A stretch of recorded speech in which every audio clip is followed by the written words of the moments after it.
Hello defence lovers, आज की top headlines कुछ इस प्रकार है। गलवान घाटी के बाद हॉट स्प्रिंग और गोगरा में भी दिखी डिसंगेजमेंट की प्रोसेस। चीन के साथ चल रहे विवाद के बीच भारत और फिलीपींस में जल्द होगी ब्रह्मोस मिसाइल की डील। HAL का HJD-36 सितारा फिर से तैयार है अपने स्पिन ट्रायल्स के लिए। POK में चाइना के साथ साइन किया पाकिस्तान ने एक नया हाइड्रो पावर प्रोजेक्ट और चीन और नेपाल के बीच आयोजित हुई एक सीक्रेट मीटिंग।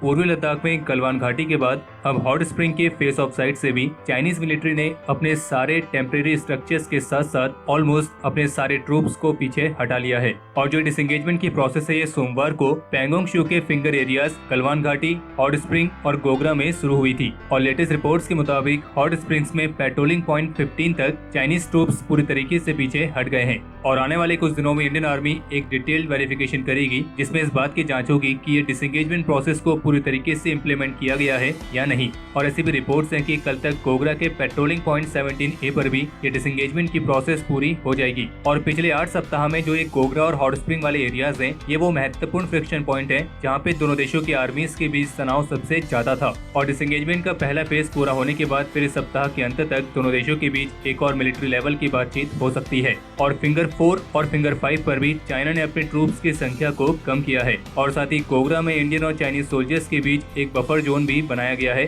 और फिलहाल इन बफर जोन्स में कहीं से भी पेट्रोलिंग नहीं की जा रही है। और जबकि कुछ डिफेंस एक्सपर्ट्स का मानना है कि जब तक कि डिप्लोमेटिक एफर्ट के साथ ये सारा मामला सुलझ नहीं जाता है तब तक इन बफर जोन्स को मैनेज करने की जिम्मेदारी इंडो तिब्बतन बॉर्डर पुलिस यानी कि ITBP और चाइनीज बॉर्डर डिफेंस रेजिमेंट यानी कि BDR को देनी चाहिए। यानी कि उनके मुताबिक इनको मैनेज करने के लिए पुलिस फोर्सेस को शामिल करना चाहिए बिना आर्मीज को इन्वॉल्व किए बिना, क्योंकि जो आर्मी है वो कॉम्बैट के लिए ट्रेंड और गेट की गई होती है, ना कि किसी पुलिसिंग जॉब के लिए। और जबकि इसके अलावा भारत के नेशनल सिक्योरिटी एडवाइजरी बोर्ड के मेंबर और कंटेम्प्रेरी चाइनीज स्टडीज के लिए फॉरेन मिनिस्ट्री सेंटर के प्रमुख रह चुके lieutenant general retired SL Narasimha का भी कहना है कि LAC पर चाइनीज आर्मी द्वारा जो भी डिसंगेजमेंट की प्रोसेस की जा रही है इस बॉर्डर क्राइसिस के किसी भी समाधान पर कोई भी निष्कर्ष निकाले जाने से पहले उनकी डिसंगेजमेंट प्रोसेस को पूरी तरीके से वेरीफाई किया जाना चाहिए। और एक प्रॉपर वेरिफिकेशन और ये सुनिश्चित किए जाने के साथ कि जो दोनों पक्षों के बीच जिन कंडीशंस पर सहमति बनी है उनके अनुसार ये डिसंगेजमेंट हुई है या नहीं।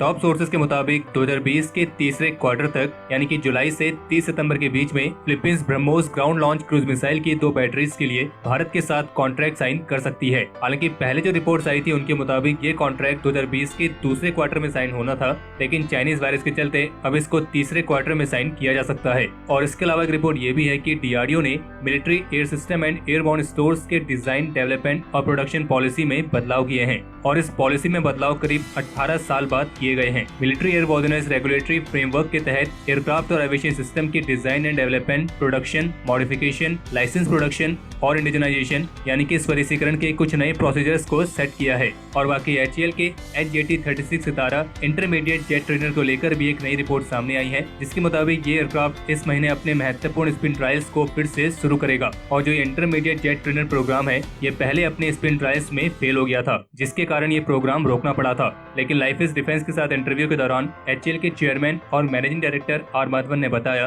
कि हमने इस इंटरमीडिएट जेट ट्रेनर एयरक्राफ्ट में कभी हार नहीं मानी और इसके परिणाम स्वरूप हमने इसमें इम्प्रूवमेंट किए और अब ये फिर से अपने स्पिन ट्रायल्स के लिए तैयार है। और हमने इसकी स्पिन कैपेबिलिटीज को इम्प्रूव करने के लिए इसके एयरफ्रेम में बदलाव किए हैं और हमें अब स्पिन पैराशूट का इंतजार है ताकि हम इसके नए बदलाव के साथ इसकी टेस्टिंग शुरू कर सकें।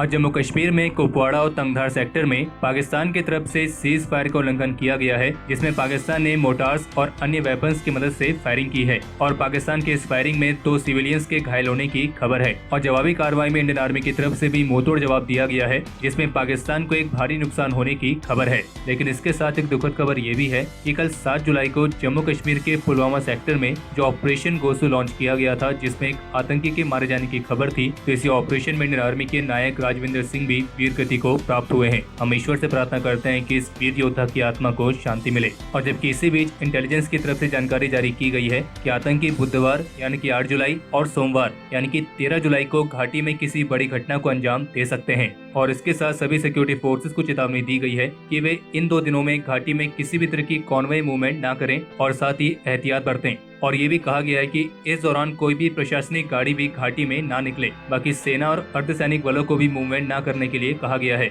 और सुरक्षा कारणों के चलते बुधवार को इंडियन आर्मी ने अपने सभी पर्सनल्स को करीब 89 ऐप्स को डिलीट करने के लिए कहा है और इनमें सोशल मीडिया से लेकर ई-कॉमर्स और डेटिंग ऐप्स भी शामिल हैं। लेकिन जो मुख्य ऐप्स हैं उनमें Facebook, Instagram, Snapchat, songs.pk, WeChat, Hike, TikTok, Likee, SHAREit, Truecaller, PUBG और टिंडर जैसी ऐप शामिल हैं। और ये कदम खास तौर पर इसलिए उठाया गया है क्योंकि चाइना और पाकिस्तान भारत के साथ एक 2 फ्रंट साइबर वॉर में हैं और ऐसा पाया गया है कि इन ऐप्स के जरिए दुश्मन देशों की इंटेलिजेंस एजेंसीज आर्मी पर्सनल्स को अपने जाल में फंसाती हैं। और ये बात आपको भी मालूम होनी चाहिए कि फिलहाल अभी हम दोनों देश और खास करके चाइना के साथ एक साइबर वॉर की स्टेज में हैं।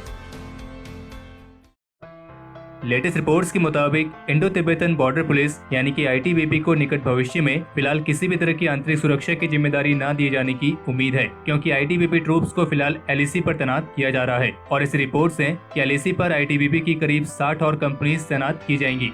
और सिक्योरिटी एस्टेब्लिशमेंट सोर्सेज का कहना है कि आईटीबीपी फोर्स को गृह मंत्रालय से कम 9 और फ्रेश बटालियंस को स्थापित करने की मंजूरी भी मिल सकती है। और जो आईटीबीपी के 60 कंपनीज एलएसी की तरफ तैनात की जाएंगी वो चीन के साथ लगे लद्दाख, उत्तराखंड, सिक्किम और अरुणाचल प्रदेश के फ्रंटल एरियाज पर तैनात होंगी। और जबकि एलएसी पर इंडियन आर्मी द्वारा BMP-2 इन्फेंट्री कॉम्बैट व्हीकल्स को भी एक बड़ी संख्या में तैनात किए जाने की रिपोर्ट है। और इसके अलावा फिलीपींस डिफेंस मिनिस्ट्री की तरफ से भी इस बात की जानकारी दी गई है कि भारत ने साउथ चाइना सी में भी नेविगेशन एक्टिविटीज को आयोजित करने की अपनी इच्छा जाहिर की है क्योंकि साउथ चाइना सी में भी चाइना अपने एग्रेशन को काफी तेजी से बढ़ा रहा है। और हमारे ओपिनियन में भारत को फिलीपींस के साथ साथ वियतनाम पर भी ज्यादा फोकस करने की जरूरत है क्योंकि वियतनाम चाइना के सबसे बड़े राइवल्स में से एक है।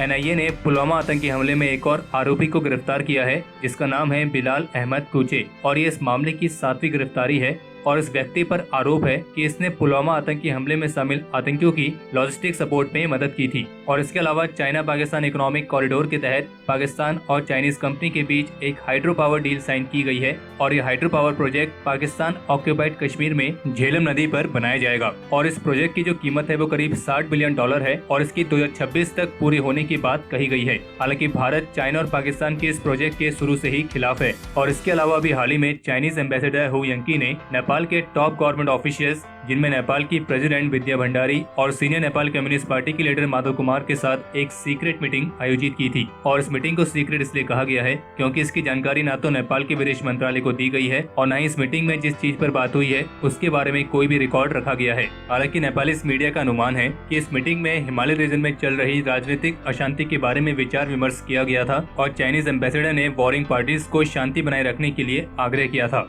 लेकिन अगर ऐसा सच में है तो फिर नेपाल के विदेश मंत्रालय को इसके बारे में जानकारी क्यों नहीं दी गई? और ये एक बहुत बड़ा संकेत है कि चीन किस तरीके से नेपाल की राजनीति में अपना हस्तक्षेप कर रहा है।